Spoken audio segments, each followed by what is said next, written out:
পাঁচ হইল দুবার হয়েছে।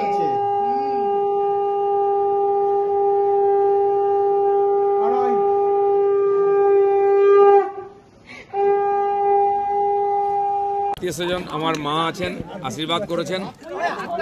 আমাদের জীবনের একটা গুরুত্বপূর্ণ ষোড় সংস্কারের একটা বিবাহ আজকে পূর্ণ হয়েছে, সেই জন্য অনেক মানুষ শুভেচ্ছা জানিয়েছেন, অনেকে জানাতে পারেননি। আপনাদের ইচ্ছা ছিল যোগ দেওয়ার, কিন্তু আমি দুঃখিত, সবাইকে আমরা ডাকতে পারিনি। খুব সাধারণভাবে বাড়ির মধ্যে হয়েছে, কিন্তু আপনারা অনেকক্ষণ দাঁড়িয়েছিলেন। আমাদের অনেক প্রিয়জন, বন্ধু বান্ধব, শুভাকাঙ্ক্ষী সারা পশ্চিমবাংলায় যত ভারতবর্ষে আছেন, তারা শুভেচ্ছা জানাচ্ছেন, জানাতে চান। আমি তাদেরকে, তারা যে আমাদের জন্য এত চিন্তা করেন, শুভেচ্ছা জানাচ্ছেন। সবাইকে আন্তরিক শুভেচ্ছা, ধন্যবাদ, আমার কৃতজ্ঞতা জানাচ্ছি। সবাইকে ডাকতে পারলে ভালো হতো, কিন্তু সেটা সম্ভব হয়নি। খুব সাদামাটাভাবে আমরা এই পবিত্র বন্ধনের অনুষ্ঠান করেছি।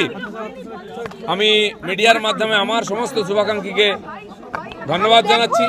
আপনাদের শুভেচ্ছা আর আশীর্বাদ কাম্য, যাতে পারিবারিক জীবনের দায়িত্ব খুব ভালোভাবে পালন করতে পারি। পরিবারের সেবা, সমাজের, দেশের সেবা, সব সেবা যেন করতে পারি এবং বিধি বিধানকে যেন সফল করতে পারি, সেই আশীর্বাদ সবার কাছ থেকে চাই।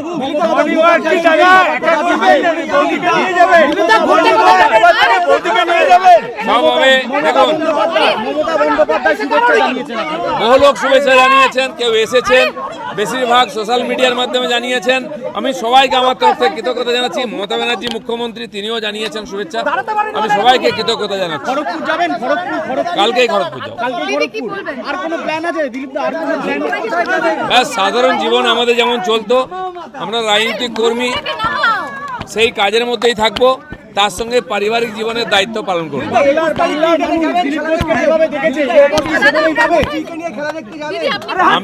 আমি যাতে আমার রাজনৈতিক গতিবিধি ঠিক রাখতে পারি, রাজনৈতিক দায়িত্ব পালন করতে পারি, তার সঙ্গে মায়ের দায়িত্ব পালন করতে পারি, সেই জন্য বিবাহ বন্ধনে আবদ্ধ হয়েছি।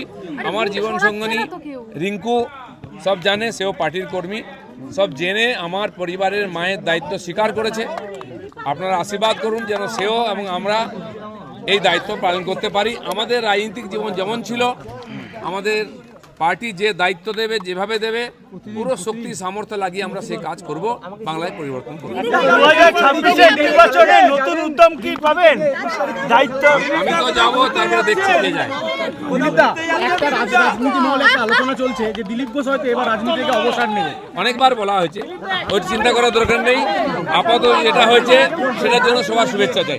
ধন্যবাদ সবাইকে। আমি 40-42 বছর ধরে ঘুরছি, ঘোরাটা আমার কাছে নেশার মতো।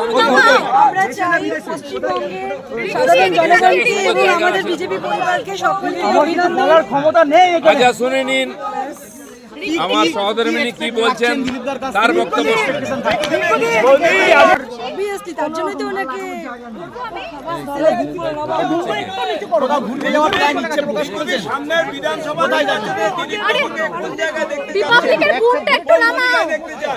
সেটা আমাদের পার্টির ওপর নেতৃত্ব সিদ্ধান্ত নেবে।